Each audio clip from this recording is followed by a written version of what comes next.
안녕하십니까. 언제나 소비자 편에서 방송하는 콘스탄트 김의 티스와 함께 돈 버는 아카데미. 이번 시간에는요, 돈 버는 금융이 되겠습니다. 비분세의 배신에 대해서 알아보도록 하겠습니다. 여기서 비분세란 무엇일까요? 자세히 알아보도록 하겠습니다. 자, 금융상품에 대한 닥터 해지의 조언이 되겠습니다. 여러분은 혹시 연말정산을 위해서 신용카드 공제를 위해 신용카드를 마구마구 사용하십니까? 아니면 캐시백 적립을 위해서 무리하게 쇼핑을 하십니까? 절대로 그런 분은 없을 것으로 판단됩니다. 그럼에도 불구하고 낚시질에 걸릴 수가 있습니다. 혹시라도 미끼에 놀아난다면 부자가 될 기회를 영영 잃게 될지도 모르는 리스크가 있습니다. 자, 비분세라고 하는 것부터 알아보도록 하겠습니다. 비는요, 비과세 상품을 말합니다. 분은요, 분리과세 상품이고요. 그 다음에 세는 세액공제 상품이 되겠습니다. 따라서 비분세 상품은 굉장히 유용한 상품일 수가 있습니다. 이 중에서 먼저 비과세 상품부터 알아보도록 하겠습니다. 비과세 상품이라고 하는 것은 세금이 과세되지 않는 상품을 말합니다. 엄청나게 많은 수익을 올렸다 하더라도 전혀 세금을 내지 않죠. 결국 뭐냐면요. 세금을 내지 않으면 부자가 될 수가 있습니다. 하지만 세금을 내다 보니까 부자가 될 기회를 조금 놓칠 수가 있는데, 그러다 보니까 사람들은 많이 부자가 되기 위해서 비과세 상품을 선호하는 경향이 있습니다. 자, 그렇다면요. 비과세 효과가 어느 정도인지 알아보도록 하겠습니다. 어떤 사람이 한 해에 이자 배당 수익이 20억 원이 발생됐습니다. 부럽네요. 자, 그렇게 된다면요.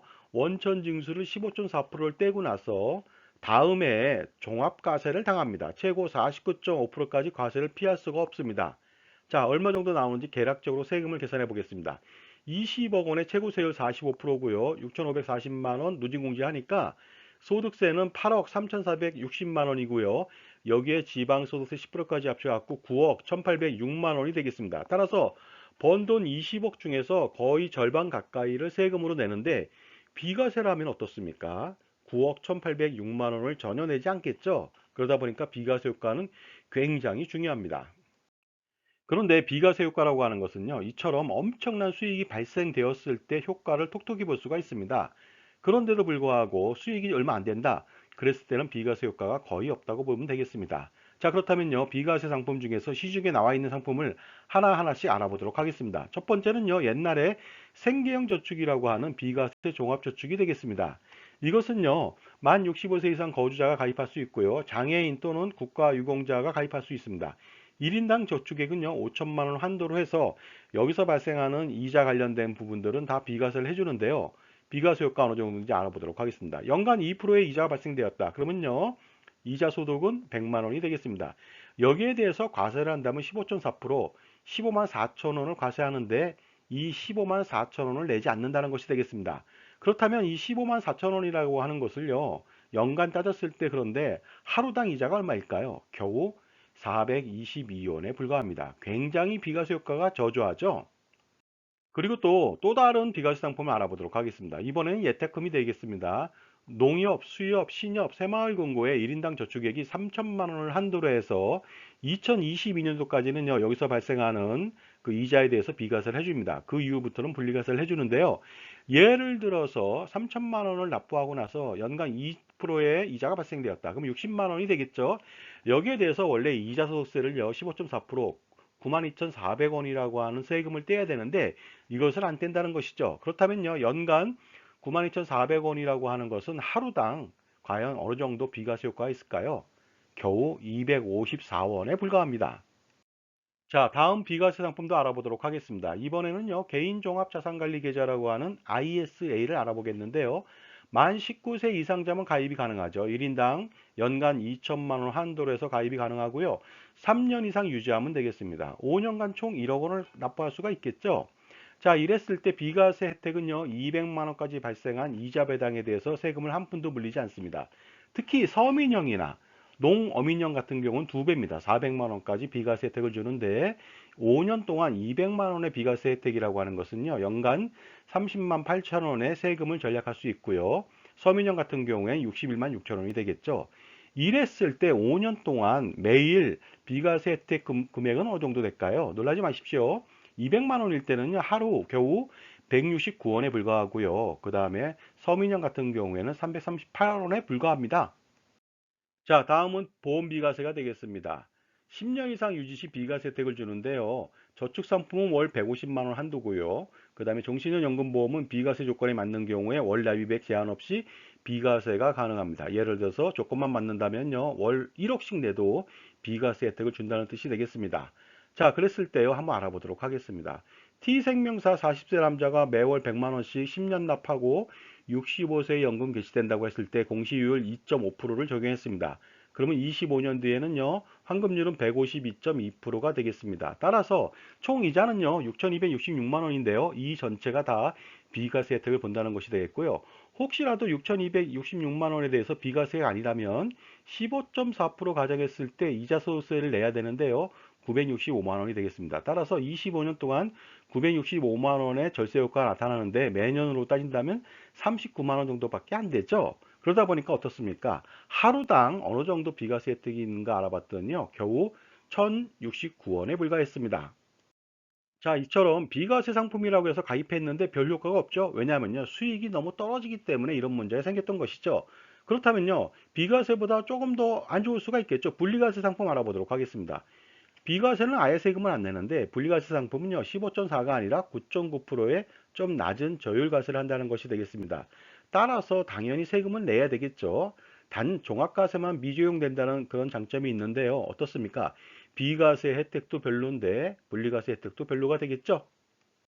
다음은 비분세의 마지막 상품, 세액공제 상품이 되겠는데요. 대표적인 상품이 연금저축이 되겠습니다. 연금저축을 가입한다면 근로자나 자영업자는 연말에 세액공제를 받을 수가 있겠죠.